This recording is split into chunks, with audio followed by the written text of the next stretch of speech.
I found the recording device on a Tuesday. It was tucked behind my therapist's bookshelf. This tiny black thing no bigger than a USB drive. Dr. Martinez was running late, and I was sitting there early like I always did, fidgeting with my phone when I dropped it. The phone slid under her chair, and when I crawled down to get it, I saw this little blinking red light behind the books. At first I thought it was part of some office equipment, maybe a security thing, but something about it felt wrong. The way it was hidden, the way it was positioned right where I always sat. I pulled it out and turned it over in my hands. And that's when I saw the label on the bottom, written in my father's handwriting. E-Sessions, March 2023. My hands started shaking. I knew that handwriting better than my own. I'd seen it on birthday cards and grocery lists and angry notes left on my bedroom door growing up. But seeing it on this thing, this device that had been recording every word I'd said in therapy for God knows how long, made my stomach drop to the floor. Dr. Martinez walked in right then and saw me holding it. Her face went white.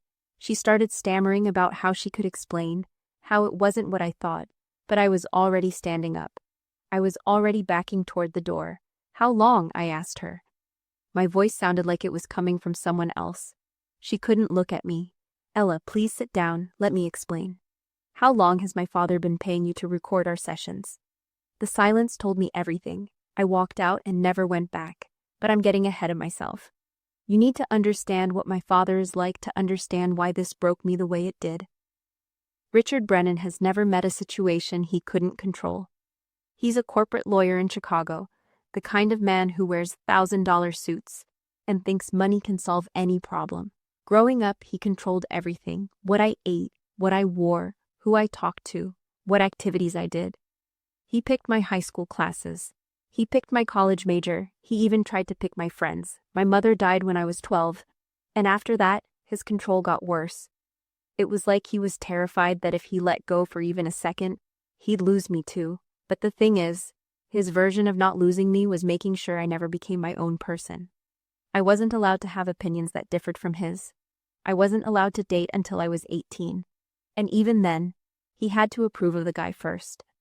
When I wanted to study art in college, he threatened to cut off my tuition unless I switched to business. When I got my first job at a marketing firm in Milwaukee, he called my boss to check in on my performance without telling me. I thought moving to Milwaukee would give me space. I thought 2 hours away would be enough distance to finally breathe. But he found ways to stay involved. He'd show up unannounced at my apartment. He'd call my landlord to ask about my rent payments. He'd somehow always know when I was dating someone new, and he'd find reasons why they weren't good enough.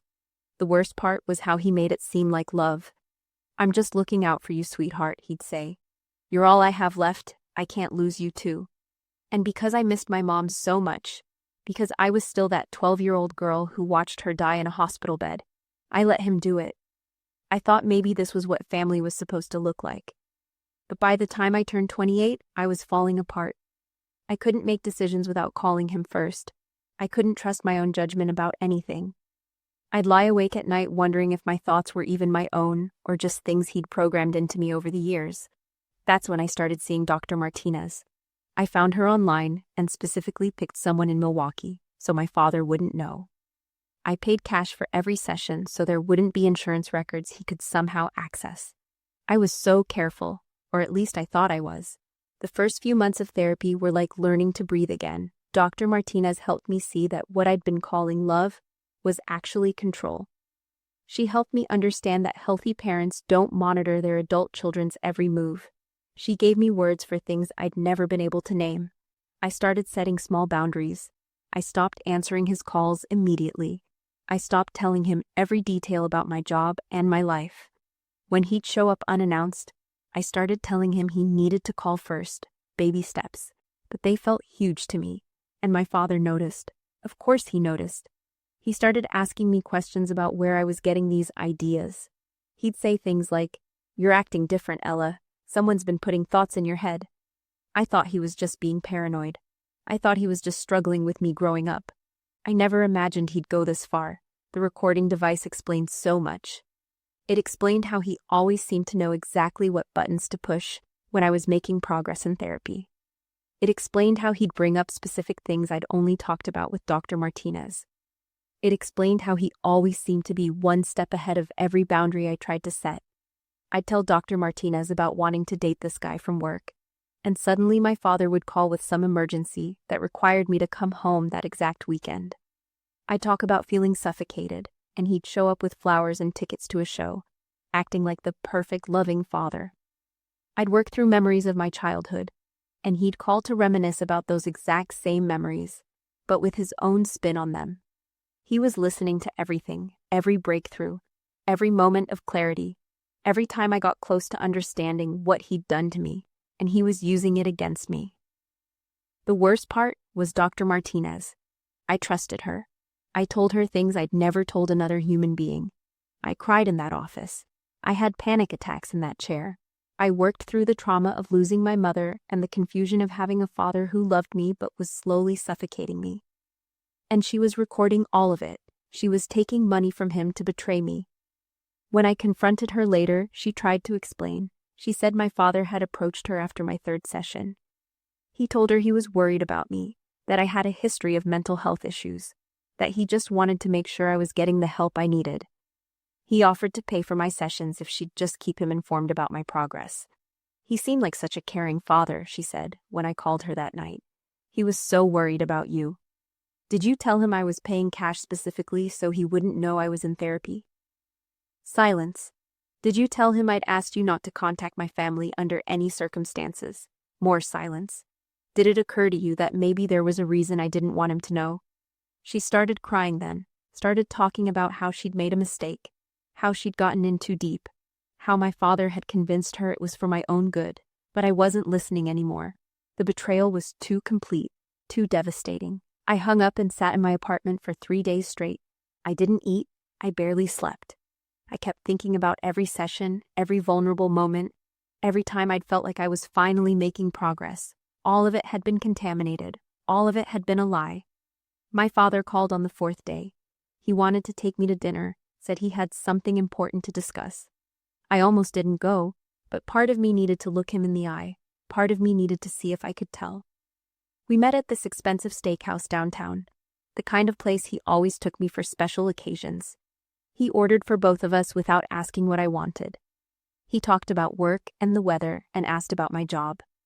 Normal father-daughter dinner conversation, but I kept watching his face, kept looking for some sign that he knew I'd found out. Some hint of guilt or shame or acknowledgement of what he'd done. There was nothing. He was perfectly calm, perfectly normal, like he hadn't been violating my privacy and manipulating my mental health for months. "You seem quiet tonight, sweetheart," he said over dessert. "Everything okay?" And that's when I realized something that made my blood run cold. He didn't feel guilty. He didn't think he'd done anything wrong. In his mind, this was just another way of taking care of me. Just another form of protection. "I found the recording device," I said quietly. He didn't even flinch, didn't deny it, just set down his fork and looked at me with this expression I'd seen 1,000 times growing up. The look he gave me when I'd done something he disapproved of and he was deciding how to handle it.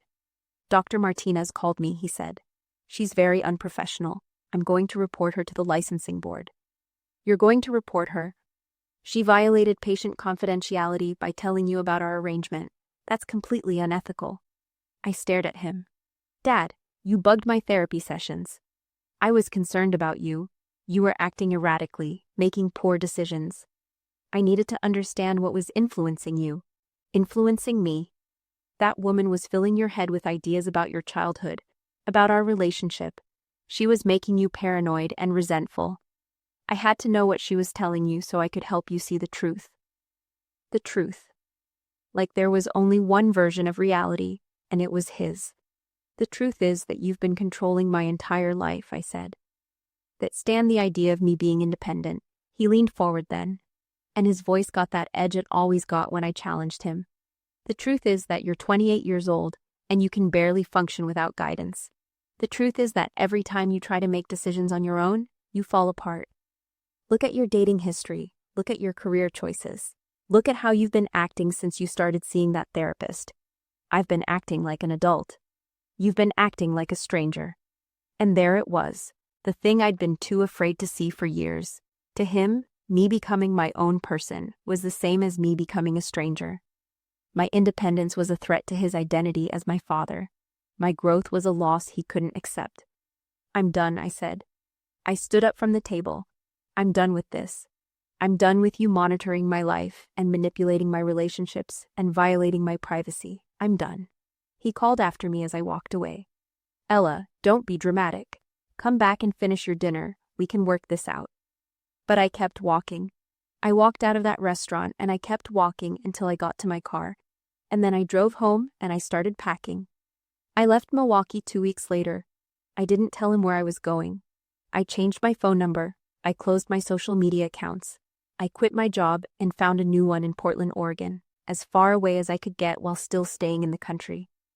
It's been 2 years now, 2 years of learning who I am when no one is watching, 2 years of making my own mistakes and my own decisions and my own life. It's been harder than I expected. Turns out when someone controls you for most of your life, you don't really know how to control yourself. I've made bad choices. I've dated the wrong people and taken jobs that didn't work out and spent money on stupid things. But they were my bad choices, my mistakes to make and learn from. I found a new therapist here in Portland, Dr. Kim. I told her everything on the first day, about my father, about Dr. Martinez, about the recording device. She was horrified. She explained that what Dr. Martinez did wasn't just unethical, it was illegal. She helped me understand that I could file complaints, that I could take legal action, but I don't want to. I don't want to spend more years of my life dealing with my father in courtrooms and legal proceedings. I don't want to give him more opportunities to try to control the narrative or make himself the victim. I just want to be free. My father has tried to find me. He hired a private investigator. He's called my old friends and coworkers. He's even shown up at my old apartment building, asking my former neighbors if they know where I went. But I've stayed hidden. I've stayed away. Sometimes I feel guilty about it.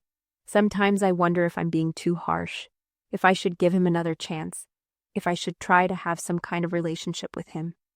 He's the only family I have left. When my mother died, he was the one who held me while I cried. He was the one who made sure I ate and went to school and had clean clothes. But then I remember the recording device. I remember sitting in Dr. Martinez's office, thinking I was finally safe to be honest about my life, not knowing that every word was being transmitted back to the person I was trying to understand. I remember the look on his face when I confronted him. Not shame or regret, but annoyance that I'd found out. That's when I know I made the right choice. The thing about control is that it's addictive. People who need to control others don't just stop because you ask them to. They don't change because you explain how much they're hurting you. They find new ways to maintain that control. More subtle ways, more invasive ways. My father didn't bug my therapy sessions because he was worried about my mental health. He did it because he was losing his grip on me, and he couldn't stand it. He did it because in his mind, I don't have the right to privacy from him. I don't have the right to thoughts and feelings and experiences that he doesn't know about. And the scariest part is that he probably still thinks he was doing the right thing. He probably tells people that his daughter had a breakdown and ran away, that he was just trying to help, that he's the victim in all of this. But I know the truth now. I know that love doesn't require surveillance. I know that caring about someone doesn't mean controlling them. I know that healthy relationships have boundaries, and people who truly love you respect those boundaries even when they don't like them. I'm 30 now. I have a job I chose, in a city I picked, with friends who only know the version of me that exists without constant monitoring. I'm dating someone my father has never met and never will meet. I make decisions every day without asking anyone's permission.